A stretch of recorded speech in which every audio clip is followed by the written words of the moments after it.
Therefore, if you have been raised up with Christ, keep seeking the things above, where Christ is, seated at the right hand of God.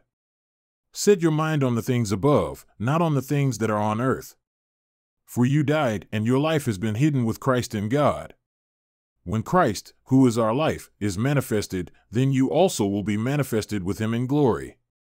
Therefore, consider the members of your earthly body as dead to sexual immorality, impurity, passion, evil desire, and greed, which is idolatry. On account of these things, the wrath of God is coming upon the sons of disobedience, and in them you also once walked, when you were living in them.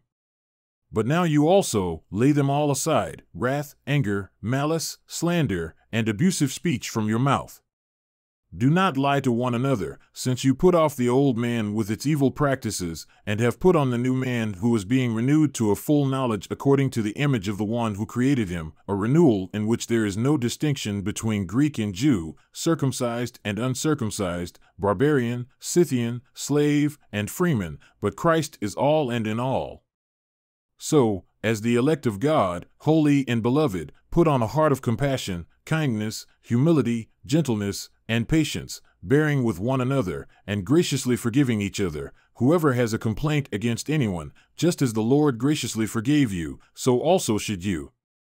Above all these things put on love, which is the perfect bond of unity.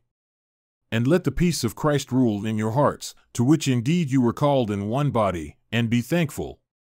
Let the word of Christ dwell in you richly, with all wisdom teaching and admonishing one another with psalms and hymns and spiritual songs, singing with gratefulness in your hearts to God. And whatever you do in word or deed, do all in the name of the Lord Jesus, giving thanks to God the Father through him. Wives, be subject to your husbands, as is fitting in the Lord. Husbands, love your wives and do not be embittered against them. Children, obey your parents in all things, for this is pleasing to the Lord. Fathers, do not exasperate your children, so that they will not lose heart. Slaves, in all things obey those who are your masters according to the flesh, not with eye service, as men-pleasers, but with integrity of heart, fearing the Lord.